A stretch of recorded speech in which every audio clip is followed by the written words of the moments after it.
What's up, everybody? It's Jared with Capture the Magic. And with all the talk of potentially Disney either doing a fifth gate or not doing a fifth gate, the question I always think about is not only what would that park look like, but what will theme parks and really entertainment look like in, say, 10 to 20 years, as it's pretty well known that Disney does not have the kids of today like they did in the 90s. It was not uncommon to grow up as a Disney kid. And I think the Disney adults of today, for the most part, were Disney kids who grew up during the time period of the Disney Renaissance with all those classics they had in the 90s. And that has really pushed them into the parks today with a lot of the things that they do. But is that going to be sustainable going into the future with how entertainment's changing, how kids' interests are changing, and how does that look for the parks and entertainment down the road? I feel like this is a really good discussion, and it's one we had on a recent live stream with the Orange Grove 55 guys, and I thought it was good enough to make a video on, so we're going to get right into this video on this discussion of really Disney as a brand for kids, Disney adults, and what this could look like going into the future.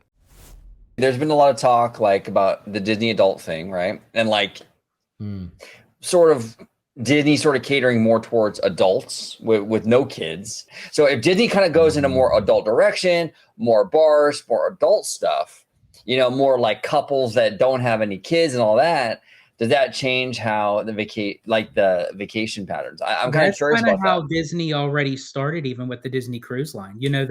They kind of say like it is for families.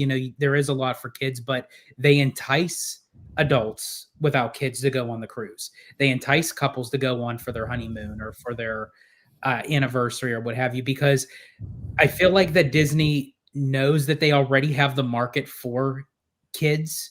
It's like selling it to the adults to say, you don't necessarily have to have kids or a family to enjoy our product. Yes, but they have to be careful with that, though, because then you can go too far with that where you isolate people. Like then you lose your core, though, eventually, because you're so focused on the new demo that you ignore the old demo, and then the old demo lost interest. You got to be very careful, I just think automatically they kind of already know, in my opinion anyway. I feel like they already have the niche for kids. Like if you show the 3 circles to a kid, they automatically know in their mind, like, oh, that's Mickey Mouse. They have like the Disney Junior shows and everything, and it's like you have the Disney Plus, with all the movies and stuff. I feel like they don't really need to push the envelope to get kids' attention for Disney, but for adults who don't have kids, because every single time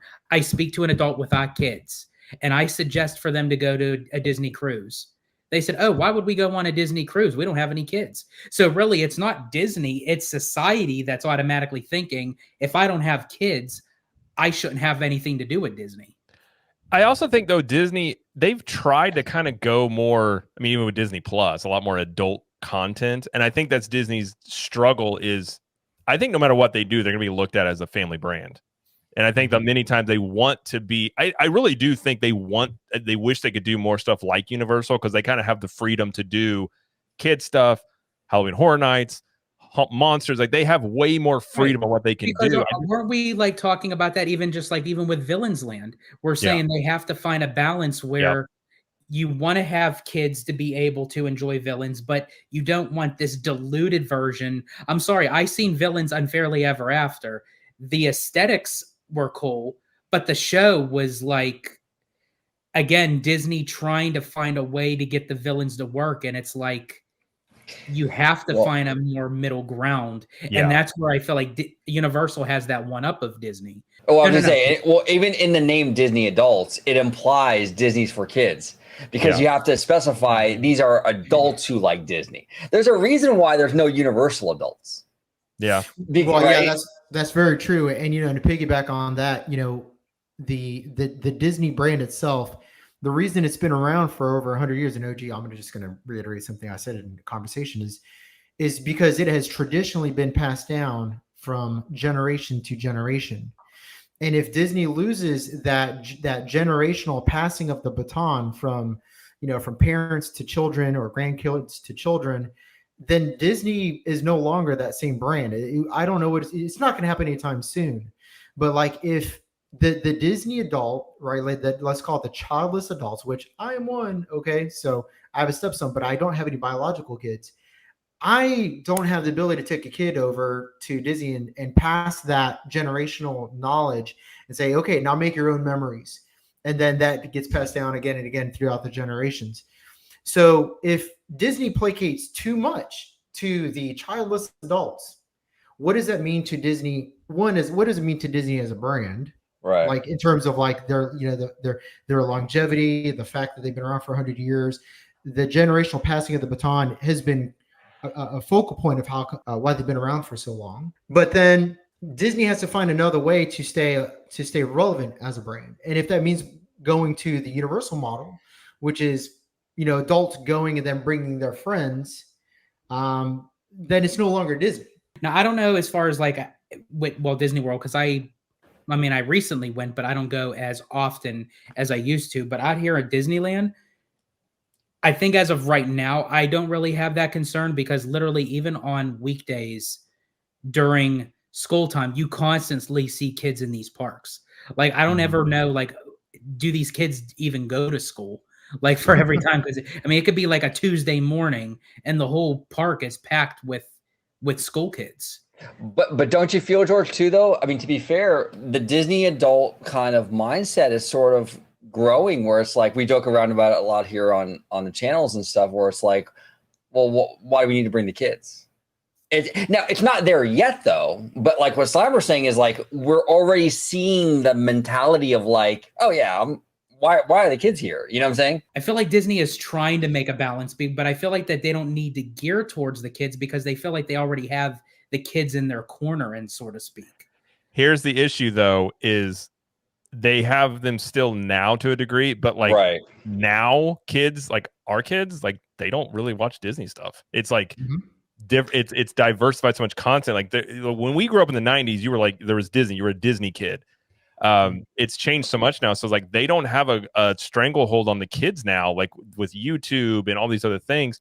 So in like 10, 20 years, they're not going to have that nostalgia for this stuff that, like, say, our generation or older generations had for these things. But is that Disney's fault, or is that more so the way social media works, where it's out of Disney's hands anyway? So if they know that they can't grasp onto those kids, it's like if they do, they do. They don't, they don't. So we might as well aim for someone who would take an interest.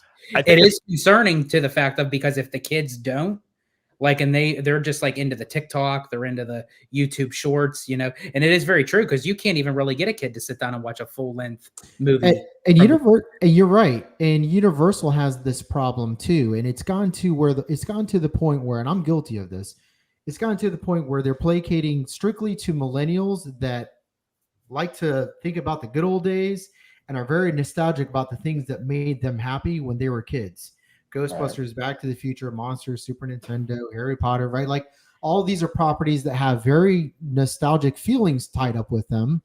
And as soon as those adults no longer find these theme parks relevant or cost effective or affordable, or can no longer go for whatever reason, then who are they going to build parks for? Because like you're saying, George, kids these days are like super neurodivergent, man.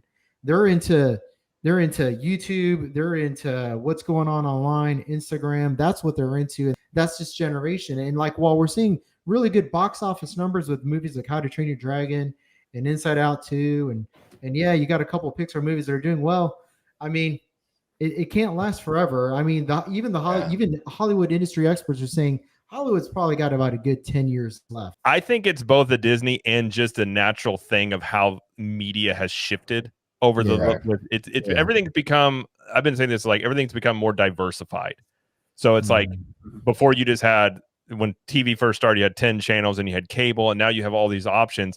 I think part of it is that, and part of it is Disney's just not making classics like they did in the 90s. Like they don't have like they had some movies that caught on, but like, I mean, Elio just came out and that's the worst Pixar performing movie ever. It might be a good movie, but these things aren't catching on with kids like they are other things. And I think these are things that'll hit Disney 10, 20 years down the road. It's not a now problem necessarily, but I do think it's something that will shift how they're going to have to present these things. Because I agree, Slimer, at some point nostalgia does wear off with this stuff. Jared, you had mentioned with Elio that it's not grasping on. Now, do you think it's the kids that aren't wanting to go, or do you think it's the parents that aren't willing to put out the money for a movie that they can necessarily say, oh, well, we don't know if it's any good or not. So why spend depending on how many kids you have, because it's very expensive to go to a movie theater, $50-$60 to possibly see a movie that may or may not be good, where when you have a sequel, such as with Zootopia 2 and Incredibles 3 and Toy Story 87, like when you have like those like movies that come out, like the parents automatically say, okay, well, these are movies that we're familiar with, so I'm comfortable with spending the money. Because when I guarantee you, when Elio comes out on Disney Plus, it's going to do banger numbers, because as much as everyone has their controversial thought on the live action Snow White, I don't know if it still is right now, but for several weeks it's been number one on Disney Plus. No, you bring up a great point, George. And I think that is a big problem overall with animation in the theaters, because animation is usually a family thing. So a family thing is like, the two parents and like 2 or 3 kids. Well, that's expensive in the theater. Yeah. So I mean, I'm going to take my kids to the Inside Out 2 because I saw the first Inside Out and it was good. So we know this is a sure thing. So I don't mind spending $100 to take my family.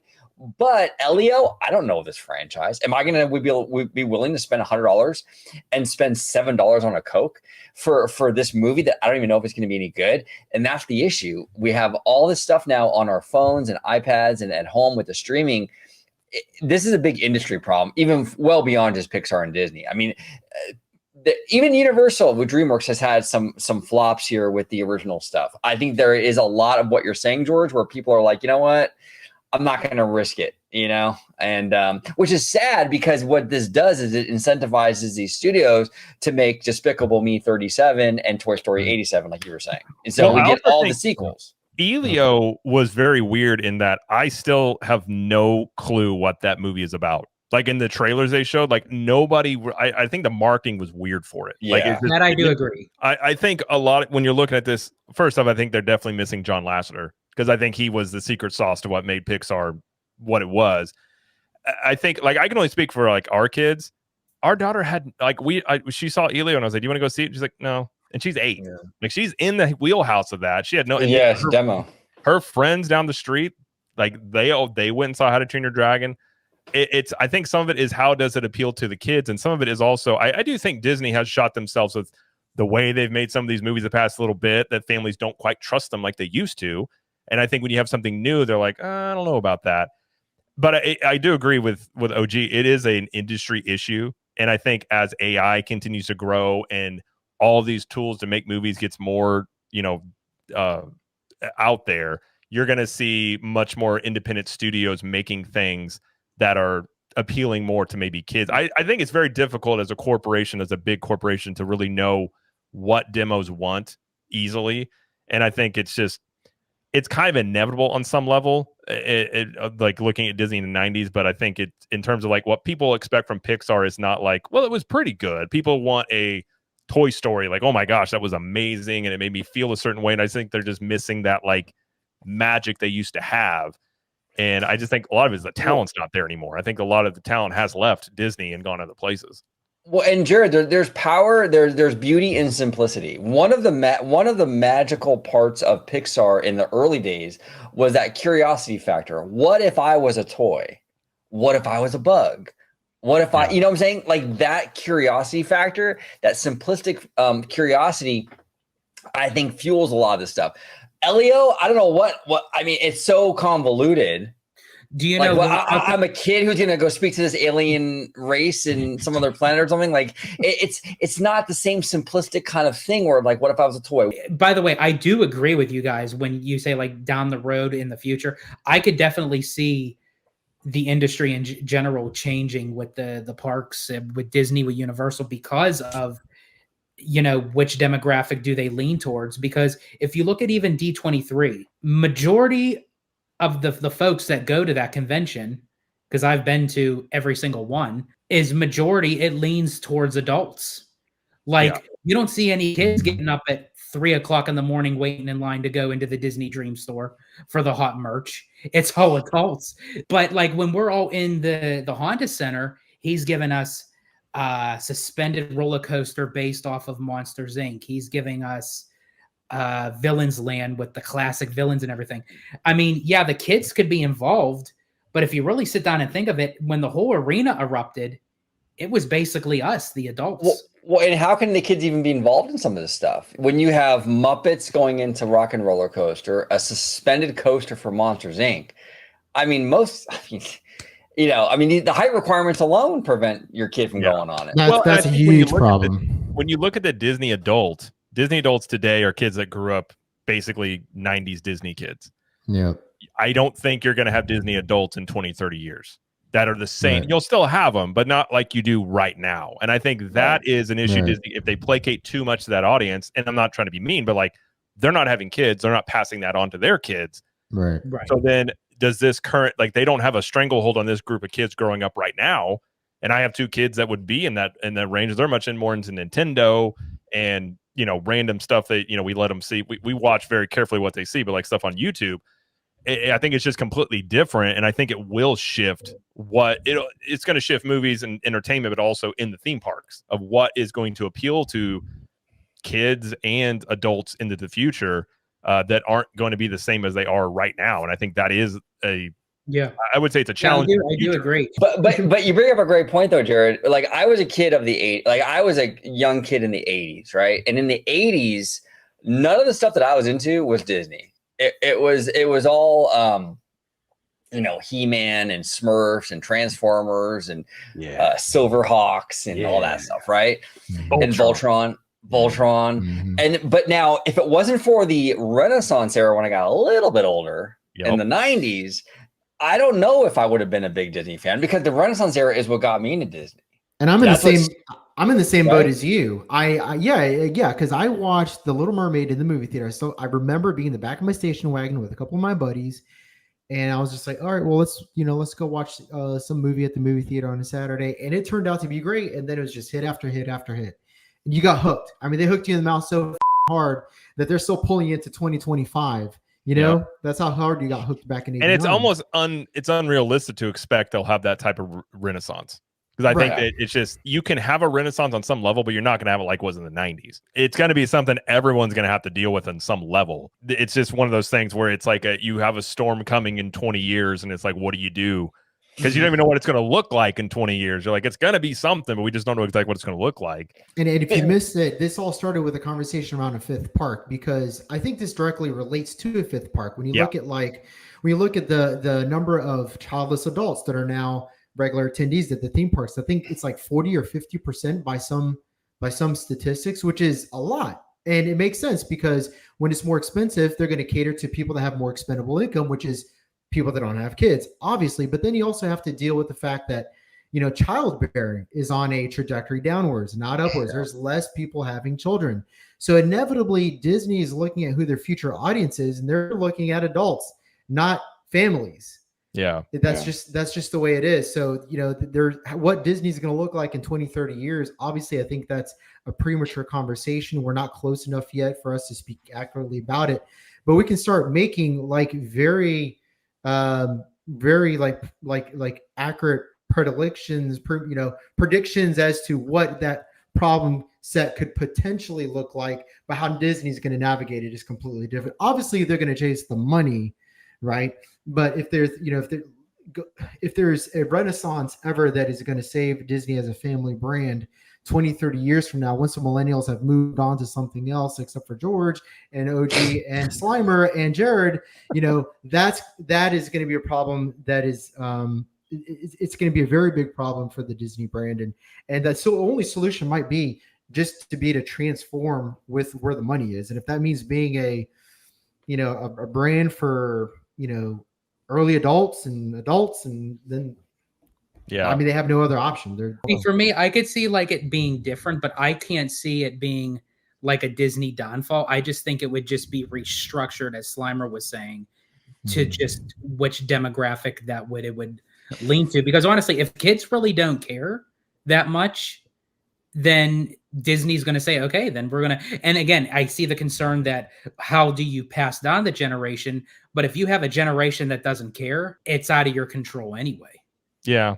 I think the challenge you would have is, would they be essentially you swimming up upstream in terms of all the decades of what they are? I think transforming it in a short amount of time is a difficult thing to do. I almost wonder if they go the old route of what they used to have that was their offshoot that they would do more adult movies with, not like Touchstone. Oh, Touchstone. Touchstone. Do something like have a offshoot company that does. I mean, that maybe what 20th Century Fox was supposed to be, but have something like that where it's much more after that audience and not under the Disney label, because I think it does. I think people are just going to look at Disney as always a family brand, and I think it's like you might be able to change that, but that's tough. I don't know if they'd ever be able to really achieve that as becoming a adults brand or a young adults brand. I'm not saying it's like in the but streaming wars, because the streaming is like all over the place right now. You got like this company selling off to this company. You're putting this on this streaming. It's like streaming is just like so confusing. Yeah. Streaming is a Well, and the biggest show on Disney Plus isn't it something Disney even owns? It's Bluey. They just license it. So it's like, and then they just made a deal for Coco Melon. So like Disney's not even making children's programming that are catching up with kids. It's like all these independent studios, and maybe that's the model they use, of just getting licensing rights to bring it onto their platform. And that's a problem. Yeah, that's a huge problem. If Walt Disney Animation Studios doesn't have enough, if they don't have enough creative talent to have the top 3 cartoons in the world, that's a big issue.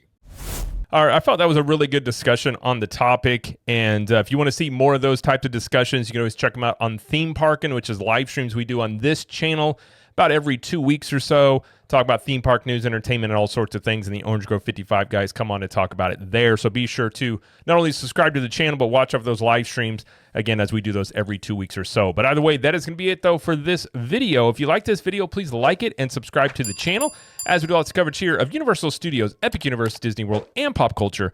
And let us know in the comments, what do you think on this topic? And how do you think Disney is going to potentially look down the road in 10 to 20 years? And until next time, we will see you in the parks.